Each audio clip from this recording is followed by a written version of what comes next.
Bueno, vamos. Bueno, a ver, un poco para poner un paneo general y orientar la agenda, o sea, en principio vamos a hablar de tendencias a alto nivel, en lo que tiene que ver con comercio digital y tendencias luego de la pandemia. Vamos a hablar de específicamente información que tenemos acerca de cómo es que puede crecer este D2C o cómo esa estrategia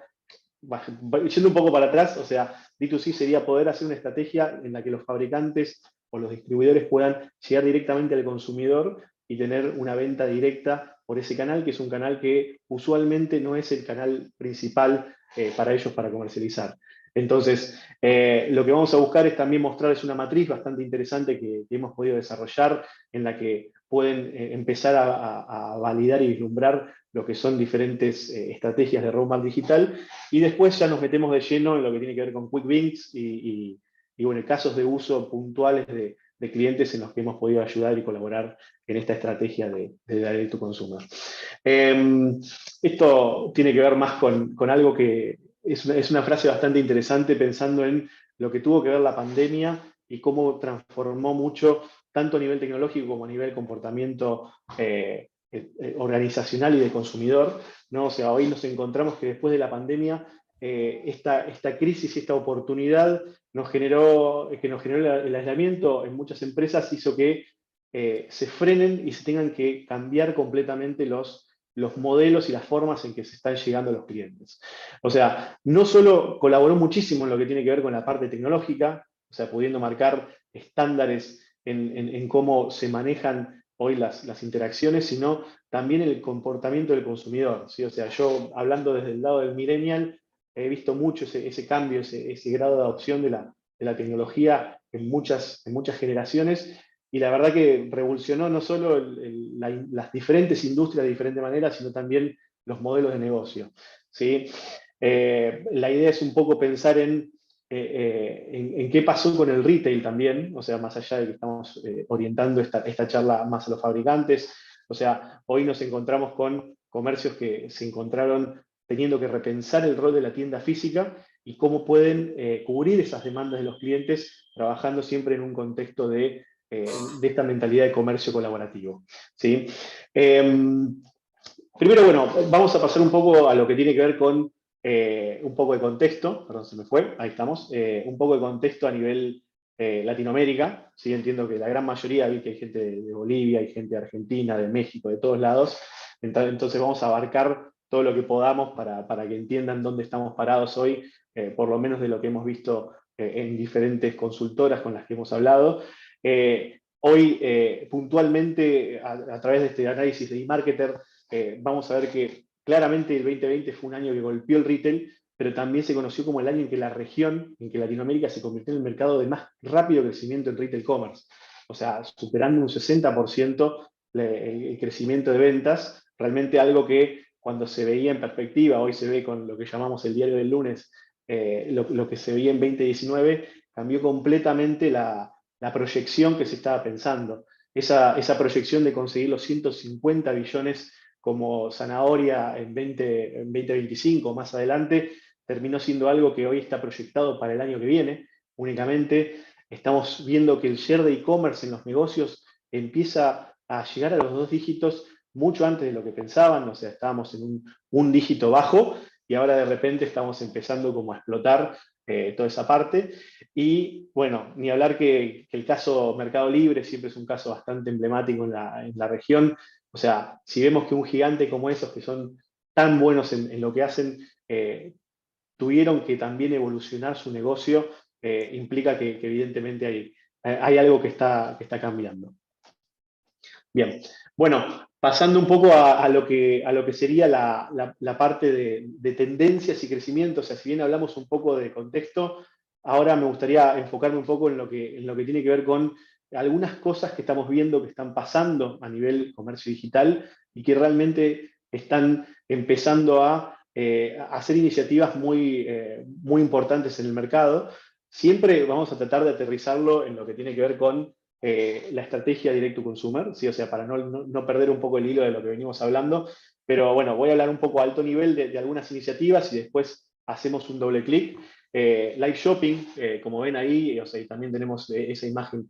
bueno, que armó Chris justamente, es una tendencia global que me imagino que algunos la deben conocer, otros no tanto. Live shopping es básicamente la capacidad para poder vender o transaccionar a través de un evento interactivo en idealmente una plataforma propietaria o en cualquier situación en la que puedan justamente poder vender por ese canal. Está muy relacionado a lo que es la nueva forma en que las personas empiezan a conectar con las redes sociales, en donde todo pasó de ser algo más textual a ser algo más inmediato y visual,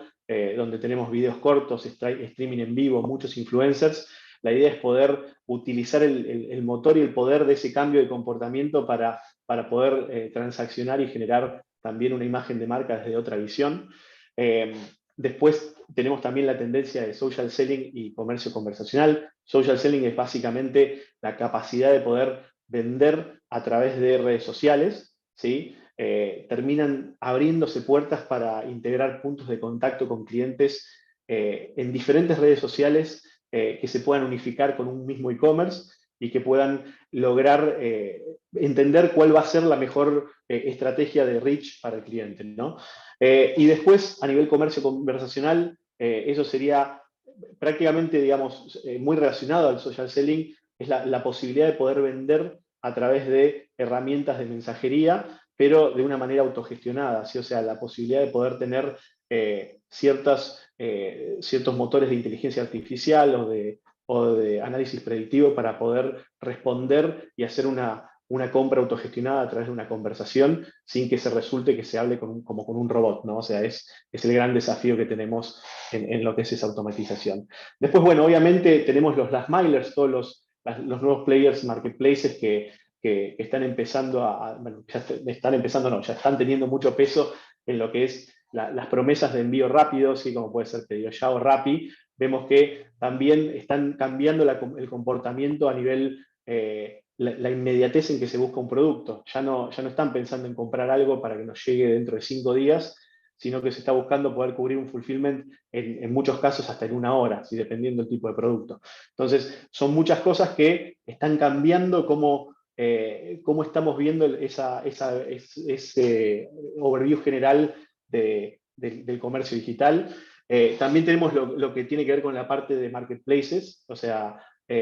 hoy se destacan ecosistemas colaborativos donde entran en juego modalidades de marketplace que no solamente están necesariamente cerradas en un canal minorista, sino que también se han armado ecosistemas, como puede ser el caso de compre ahora de Unilever, en donde se generan marketplaces B2B, ¿sí? O sea, espacios o one-stop shops para que un ecosistema de vendedores mayoristas puedan colaborar entre ellos y poder vender y comprar según los productos complementarios. Entran los distribuidores, entran un montón de players en ese caso. Después también tenemos el modelo cross-border, que sería el modelo de venta a través de las fronteras, o sea, venta internacional. La realidad es que eso es algo que se está viniendo sin necesidad de tener quizás una comercial o un representante específicamente en otro país, la posibilidad de poder manejarlo y gestionarlo desde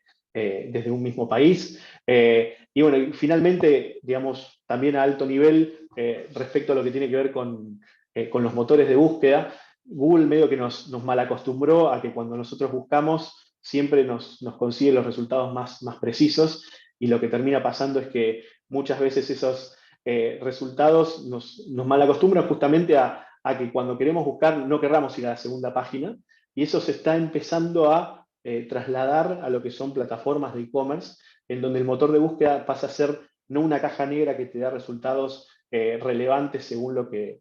vos estás buscando con criterios cerrados, sino que se pueden hacer, se pueden promocionar resultados según lo que esté buscando el consumidor, ¿sí? O sea, la posibilidad de utilizar también inteligencia artificial para poder mejorar los resultados y que sean bien resultados orientados al cliente y no perder la fricción que pueda tener un cliente de ver un resultado que no es el resultado esperado.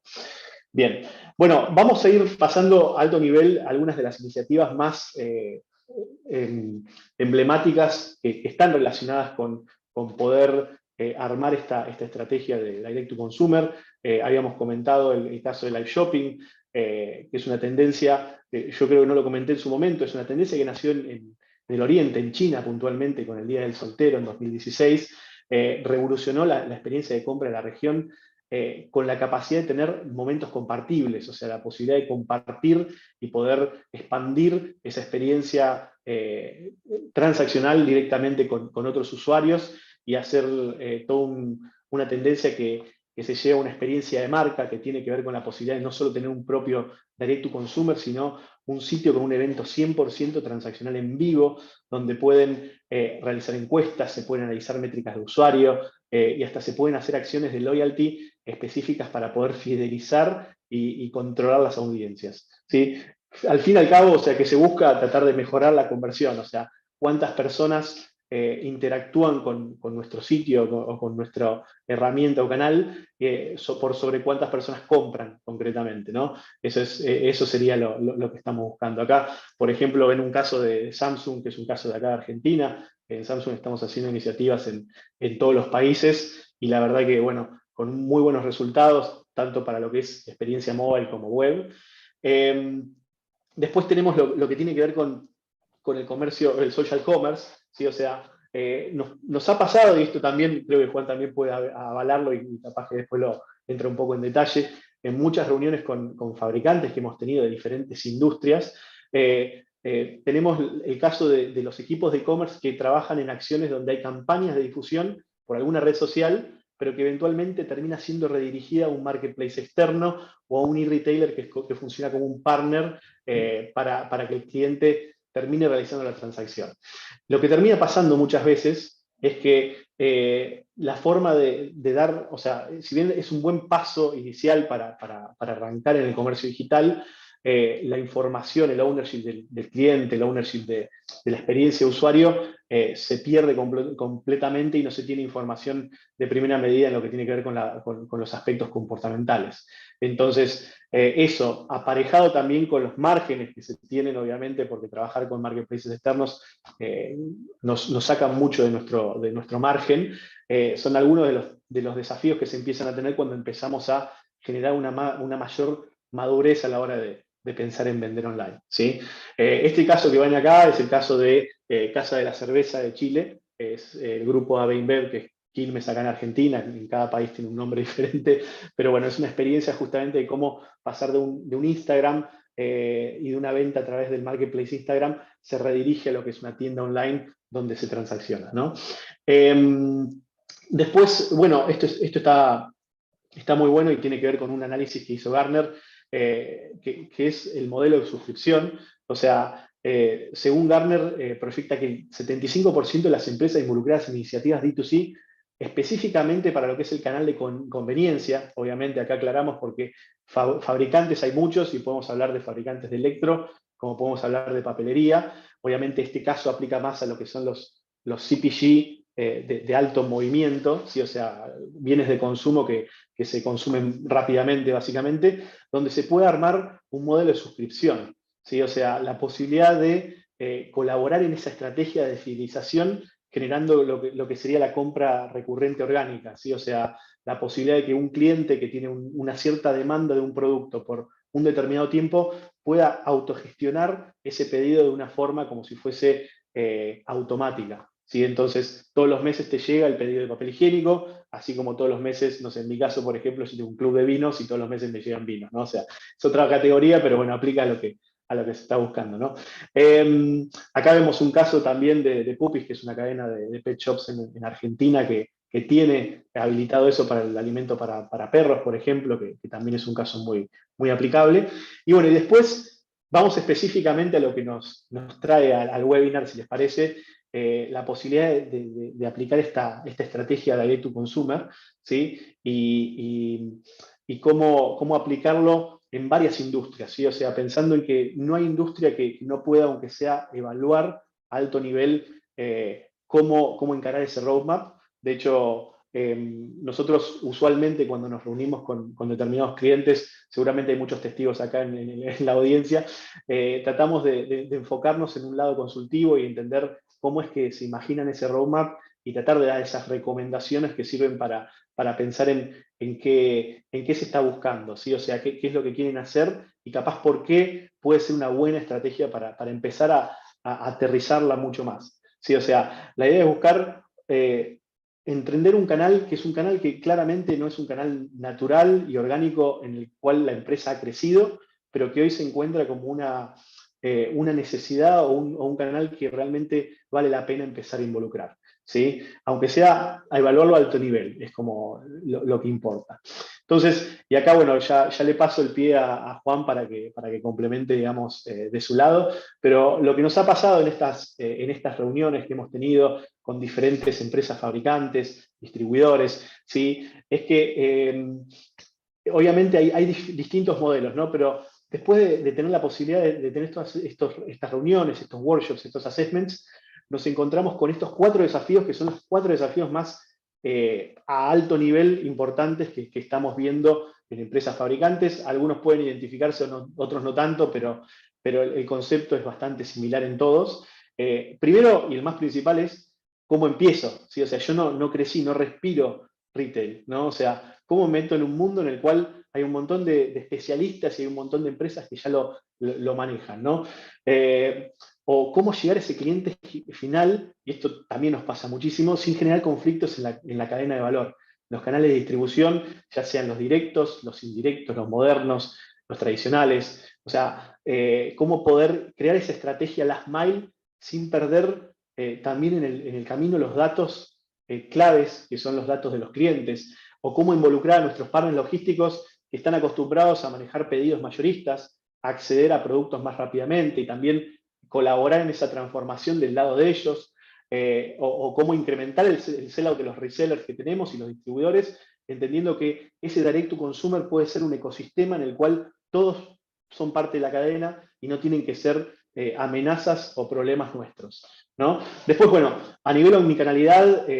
obviamente tratar de buscar el mejor escenario de bricks and clicks, que se llama, o sea, una experiencia unificada sin importar el punto de contacto del cliente, que termina siendo como lo que más les interesa a los fabricantes, decir, bueno, yo quiero meterme en omnicanalidad, pero al fin termino como quedándome a mitad de camino con algunas cosas que puedo hacer, otras no. Bueno, empezar a tomar un poco más de ownership sobre esa estrategia, poder vender, gestionar y cumplir en cualquier canal que tengan realmente una experiencia simple, ¿sí? O sea, en el off y en el on. Y bueno, poder desarrollar modelos de comercio que puedan ser con afiliados o herramientas de social selling, justamente como veníamos hablando hasta ahora. Bueno, hablamos un poco de esto, hablamos también de lo que es la información y cómo colabora con lo que es la posible fidelización de ese cliente. O sea, el ownership y la importancia que tiene tener una estrategia data-driven, o sea, basarnos en datos y poder tener datos propios que podamos utilizar más allá de lo que nos puedan compartir sin ruidos en el medio, ¿no? Incrementar el crecimiento en las categorías y entender las preferencias y necesidades de la audiencia en primera mano. Y bueno, y desarrollar fidelización de marcas para poder incentivar esa recompra o ese DORA, o que se dice, ¿no? El orden orgánico de recompra. Y bueno, y finalmente, y también complementando lo que es las estrategias que pueden tener los fabricantes, la posibilidad de arrancar también con un portal B2B, o sea, un portal específico cerrado para empleados. Es una manera simple de arrancar y empezar a tener un catálogo y tener una experiencia similar a un D2C, pero con un público mucho más acotado. Y bueno, y eventualmente, obviamente, involucrar la digitalización del proceso de venta mayorista, que tiene que ver con poder ayudarse mucho y apalancarse de toda la madurez que se empieza a llevar de un canal y empezar a evolucionar en el otro con lógicas de negocio que tienen ciertas diferencias, pero que tienen ciertas cosas en común, como puede ser un catálogo, ¿no? Bueno, hasta acá es lo que le quería comentar de mi lado. Ahora le voy a pasar la palabra a Juan para hablar más de lo que es la matriz y demás. Si querés, Juan, arrancá, acá estamos. ¿Cómo no? A ver, algo importante para entender es que cuando nosotros pensamos en VTEX como tecnología, VTEX es una tecnología de comercio unificado. Es decir que, digamos, dentro del mismo núcleo de la solución podemos atender justamente a la demanda de todos estos canales y puntos de contacto y experiencias, ¿no? Entonces, ¿qué es lo que suele suceder? Cuando vamos, y estos son workshops que solemos hacer con muchas compañías de fabricantes, venta directa B2C y sobre todo consumo masivo, a veces es difícil encontrar las prioridades, ¿no? Es decir, tengo un montón de iniciativas posibles, como decía August, tenemos proyectos de D2C, de B2B, de tienda de empleados que sería el B2E, esquemas de marketplaces, esquemas de live shopping, como planteaba, y a veces es difícil entender dentro de esos proyectos que a veces quedan, digamos, un poco perdidos en, digamos, ya todos los proyectos que tiene naturalmente la empresa respecto de sus canales y de sus estrategias de comercialización tradicionales. Entonces un poco lo que intentamos trabajar y entender es justamente cómo distribuir eso en cómo empezamos, ¿no? En términos de, esta es una matriz, por ejemplo, que armamos nosotros en función de esfuerzo contra impacto en GMV, digamos, en facturación bruta. Y en ese sentido, y ya pensando específicamente en D2C, D2C es un esquema justamente que implica un esfuerzo medio, es mucho más simple que esquemas de B2B o de marketplace, pero que tiene un impacto también interesante, digamos, en lo que es GMV comparado con otras iniciativas, ¿no? Y también lo podemos medir de otra forma, que sería en términos de inversión, y en ese sentido también, digamos, requiere una inversión media pensando en qué, ¿no? Que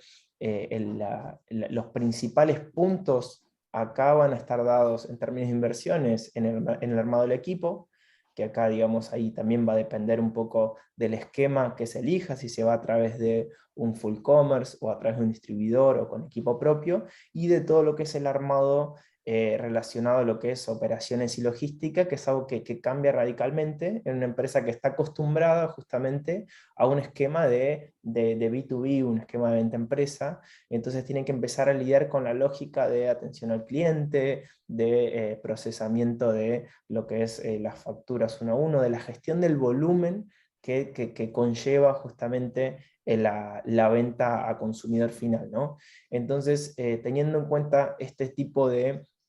eh, este tipo de iniciativas respecto justamente de distribución, de logística y también de armado de lo que sería el awareness, digamos, ¿no? De que justamente yo como marca también tengo mi punto de contacto directo a nivel de venta y de todo lo que es la generación de tráfico y todo lo que eran las órdenes recurrentes a nivel de después fidelización que marcaba Augusto, son puntos súper importantes a tener en cuenta dentro de la estrategia, ¿no?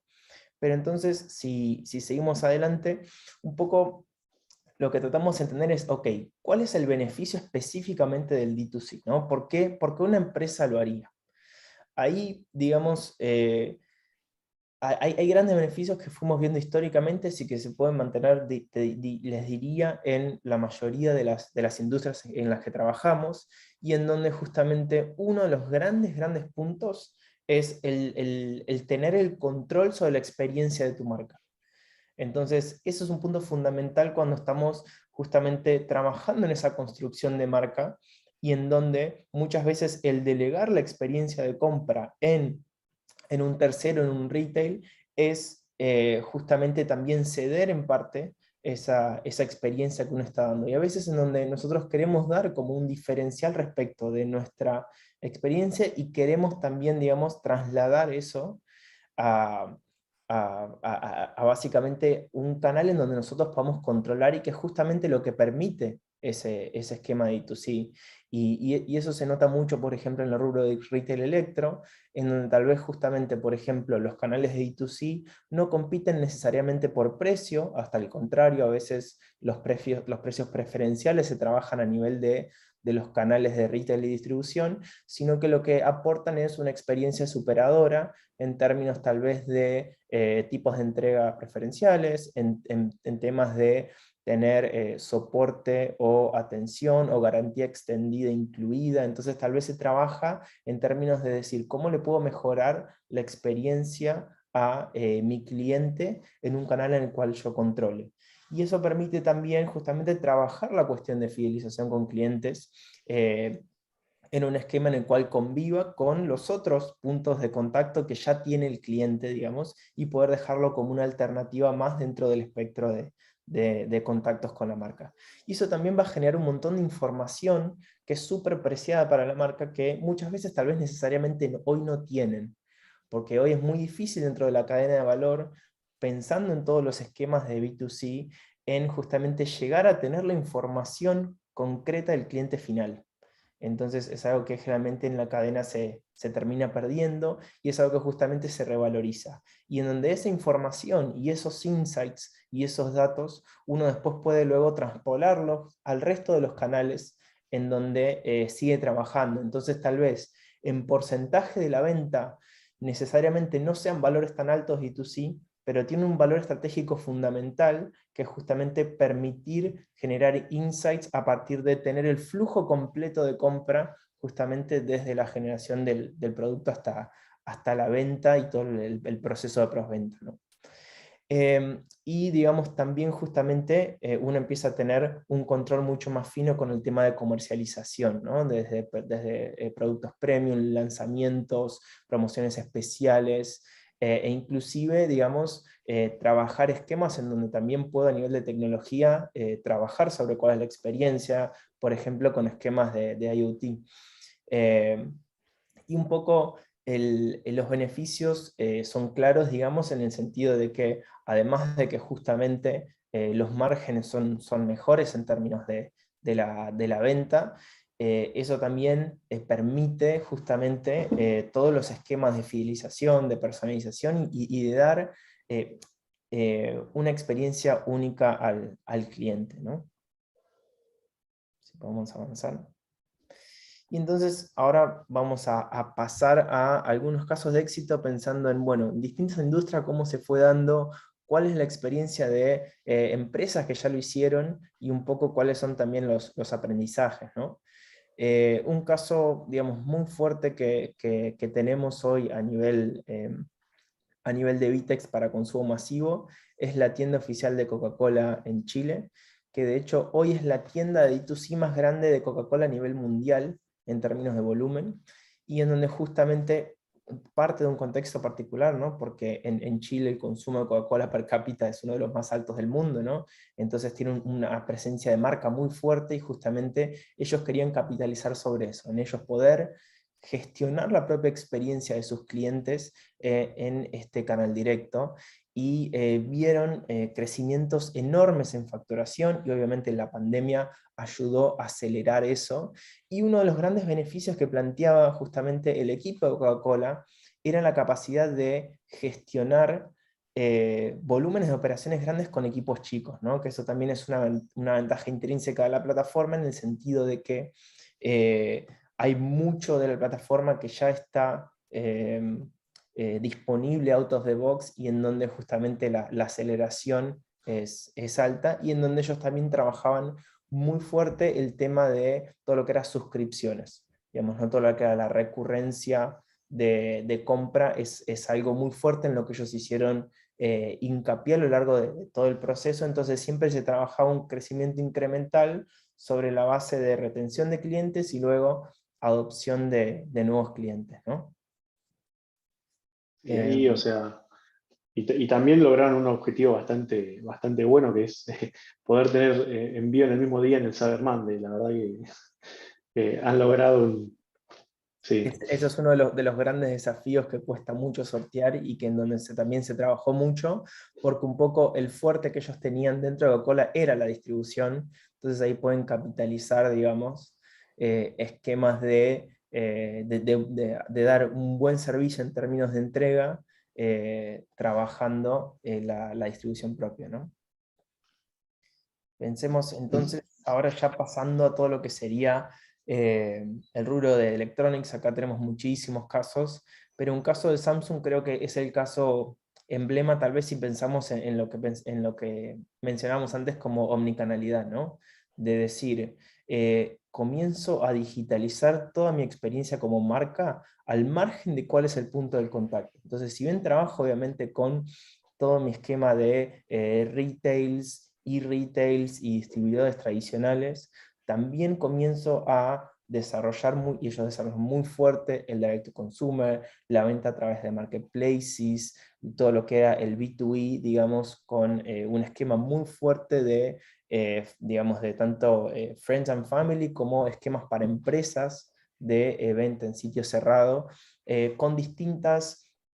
dinámicas, estrategias y propósito para cada uno de los canales, pero todo unificado justamente sobre esta plataforma, permitiendo justamente velocidad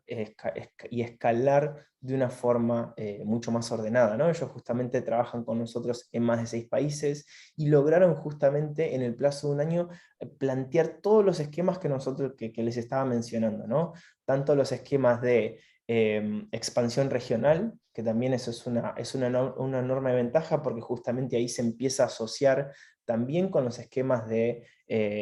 internacionalización que pueden o no ser cross-border según cómo se gestione la logística, pero también en los distintos justamente canales o puntos de contacto con los clientes, ¿no? Y esto ya se hizo justamente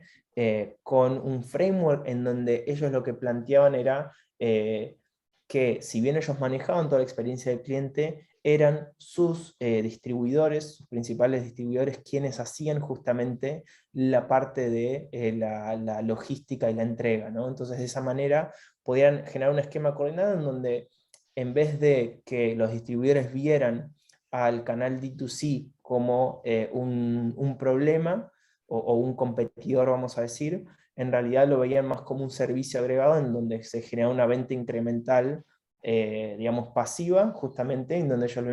lo único que sucedía era recibían el pedido y tenían que entregarlo, ¿no?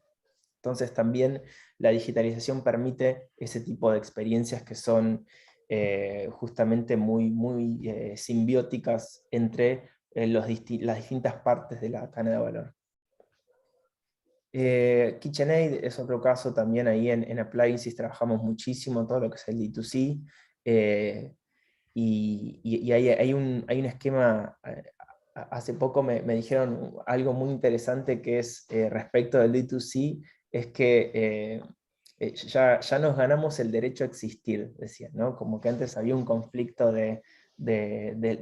tema de que había un miedo, de decir, bueno, vamos por el D2C, y hoy ya es una realidad que cruza todas las industrias y que a algunos les puede gustar más o menos, algunos saben mejor o peor cómo trabajar, digamos, de manera simbiótica respecto de los principales canales de venta, pero que en general, digamos, es algo que es una tendencia que llegó para quedarse y que se va a terminar expandiendo justamente por los beneficios que planteábamos antes, ¿no? Entonces ahí también, digamos, se hizo mucho foco respecto de KitchenAid, de todo lo que era la experiencia del usuario en la tienda, a nivel de generación de contenido, a nivel de cómo se quería que fuera justamente esa experiencia de compra, sumado a los valores o a los diferenciales que ellos gestionaban como marca. También trabajaron mucho el tema de social selling, como mencionábamos, en donde justamente la propia fuerza de venta de KitchenAid podía justamente también generar esa venta a través del canal que quisiera el cliente, no solamente a través del sitio web, y de esa manera justamente acortaba muchísimo el journey del cliente y podía armarle básicamente un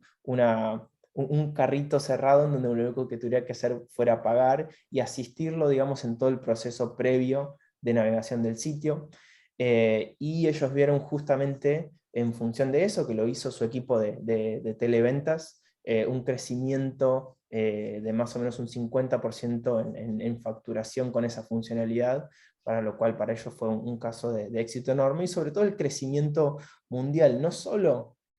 en volumen de facturación, que es algo, digamos, tal vez fácil de ver, sino también en ganancia neta, digamos, ¿no? Que eso también justamente son esquemas o canales que son extremadamente rentables. Y después, como último ejemplo, creo, no se nos queda Sí. una más, el caso de software también, digamos, pensando en consumo masivo, en todo lo que es cuidado personal y papelería, también ellos están trabajando hoy con nosotros con 6 marcas, digamos, desde, digamos, Elite, Igenol, Nova, Bisec y muchos otros, y justamente un poco hoy están trabajando mucho todos los que son los canales de B2E, pero también justamente como un preludio para canales de B2C que ya tienen en distintos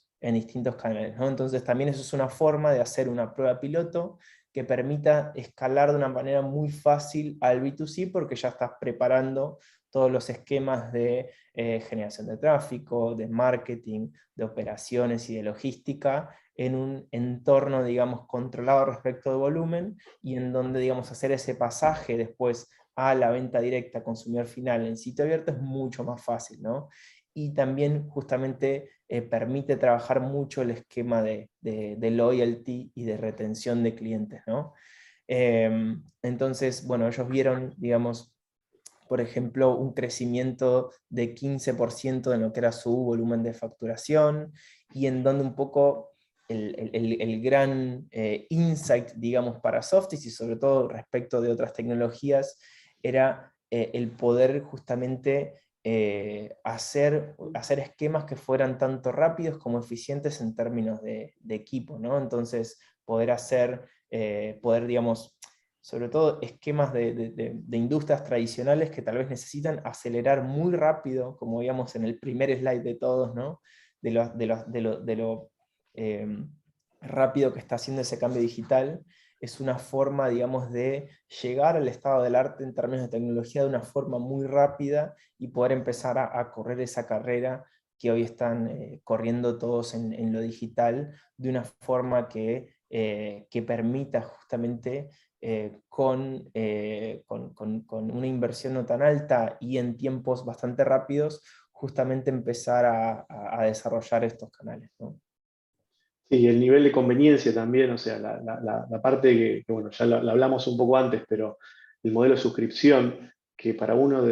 uno de los países significó un 30% del volumen que tienen en el D2C, o sea, hablando justamente de esa capacidad de facilidad de ciertos pedidos que tiene que ver con el tipo de modelo de negocio, ¿no? Totalmente, totalmente. Ujú.